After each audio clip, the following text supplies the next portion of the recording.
अस्सलाम वालेकुम, आप देख रहे हैं यूट्यूब चैनल कॉम्पिटिटिव एग्ज़ाम। तो आज की इस वीडियो में हम 5 टाइप ऑफ रिट्स देखेंगे। ये रिट्स अक्सर पेपर में आ जाती हैं, ख़ास तौर पे एमसीक्यूज़ में, और जब आप इंटरव्यू देने के लिए जाते हैं कॉम्पिटिटिव एग्ज़ाम के, तो इंटरव्यू में भी पूछ ली जाती हैं कि इन रिट्स का क्या मतलब है। तो 5 टाइप्स ऑफ की ये रिट्स हैं जो बहुत ही मशहूर हैं। ये कौन कौन सी हैं? हैबिस कॉर्पस, मैडमस, को वारंटो, प्रोबिटेशन और सेटरेरी। ये 5 तरह की रिट्स हैं। हर रिट को मिसाल के साथ समझेंगे कि इसका क्या मतलब है। पहली रिट है हैबिस कॉर्पस। हैबिस कॉर्पस क्या होती है? No illegal detention of any person produce before court within 24 hour constitutional guarantee of personal freedom. अगर पुलिस किसी बंदे को पकड़ लेती है और पकड़ के 24 घंटे के अंदर उसको मजिस्ट्रेट के सामने बाइला पेश करना होता है, नहीं करती, तो इलीगल डिटेंशन अगर किसी बंदे की करती है तो वो बंदा कोर्ट में जाके कोर्ट से ये रिट ले सकता है, जिसको हैबिस कॉर्पस कहते हैं। और इसका कीवर्ड आपने याद रखना है, इलीगल डिटेंशन। अगर किसी बंदे की इलीगल डिटेंशन हो, पुलिस उसको पकड़ ले, तो वो बंदा कोर्ट में जाके कोर्ट से ये रिट जारी करवा सकता है, और इस रिट को कहते हैं हैबिस कॉर्पस। यानी पुलिस किसी भी बंदे को इलीगल डिटेंशन नहीं कर सकती, और ये फंडामेंटल राइट्स की क्लियर कट वायलेशन है। मैंडमस। मैंडमस क्या होता है? Remedy to compel the performance of a public duty issue against government officer not against governor and president. ये रिट सिर्फ गवर्नमेंट एम्प्लॉई के खिलाफ ही इशू की जा सकती है। अगर कोई गवर्नमेंट का एम्प्लॉई काम नहीं करता तो कोई भी बंदा कोर्ट में जा सकता है, जाके कोर्ट को कह सकता है कि जी फलां सरकारी मुलाजम काम नहीं कर रहा, तो फिर कोर्ट जो रिट जारी करते हैं उसे मैंडमस कहते हैं। याद रखिएगा, ये रिट सिर्फ गवर्नमेंट सर्वेंट के खिलाफ ही जारी हो सकती है, और ये रिट जो है वो गवर्नर और प्रेसिडेंट के खिलाफ नहीं जारी की जा सकती। तो अगली रिट है को वारंटो। को वारंटो को क्या मतलब है? Remedy use to challenge person entitlement to a public office that he और she support to occupy and exercise. इसका मतलब ये है कि किसी भी जो गवर्नमेंट ऑर्गेनाइजेशन में 2 एम्प्लॉय काम करते हैं, एक ए है और एक है बी।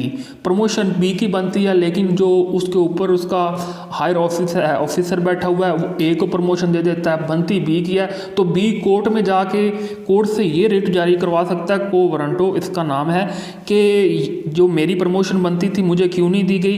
तो फिर कोर्ट उस बंदे से पूछेगी कि आपने कौन सी अथॉरिटी इस्तेमाल की है कि आपने जिसकी प्रमोशन बनती थी उसको दी नहीं, दूसरे बंदे को दे दिया। तो ऐसी सिचुएशन में जो रिट जारी की जाती है उसका नाम है को वारंटो। तो ये अथॉरिटी के रिगार्डिंग रिट होती है। तो इसका जो कीवर्ड है वो आपने याद रखना है, वो है एम्प्लॉय प्रमोशन। अगर आप इस एग्जाम्पल के थ्रू इसको याद रखेंगे तो ये आपको नहीं भूलेगी। तीसरी रिट है prohibition. Remedy used by superior court to prohibit a lower court or tribunal from exercising or continuing to exercise any authority it does not have. इसका ये मतलब है, अगर कोई फैसला जाता है हाई कोर्ट के अंदर, तो सुप्रीम कोर्ट हाई कोर्ट को ये कह सकता है कि भाई आपकी जुरिस्डिक्शन में ही ये नहीं है, आपके इख्तियार में ही नहीं है, आप इसको नहीं सुन सकते।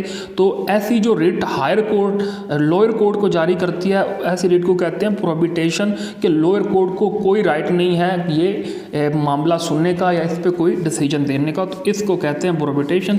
तो ये लोअर कोर्ट जो हाई कोर्ट बड़ी कोर्ट होती है वो छोटी कोर्ट को ये रिट देती है, तो ये आपने याद रखना है। और आखिरी रिट है सेटरोरिया। इसका मतलब क्या है? Remedy used by superior court to quash an order और decision of a lower court और administrative body made without jurisdiction. तो इसका मतलब ये है कि जो सुप्रीम कोर्ट है उसके पास इख्तियार होता है कि वो हाई कोर्ट का कोई भी डिसीजन सस्पेंड कर दे। हाई कोर्ट एक बंदे को सजाए मौत दे देती है और वो बंदा सुप्रीम कोर्ट में जाके अपील करता है, तो सुप्रीम कोर्ट के पास ये इख्तियार होता है, वो जो रिट जारी करती है उसको कहते हैं सेटरोरिया। इसका मतलब यह है कि हाई कोर्ट के फैसले को वो खारिज कर देते हैं। तो इस तरह के फैसलों में जो रिट जारी की जाती है उसको कहते हैं सेटरोरिया। तो इसके लिए आपने कीवर्ड याद रखना है कि सुप्रीम कोर्ट जो हाई कोर्ट के डिसीजंस को फैसलों को सस्पेंड करती है, उस वक्त ये रिट जारी की जा सकती है। तो ये थी आज की वीडियो। आपको वीडियो कैसी लगी? चैनल को सब्सक्राइब, वीडियो को लाइक और शेयर करना मत भूलिएगा।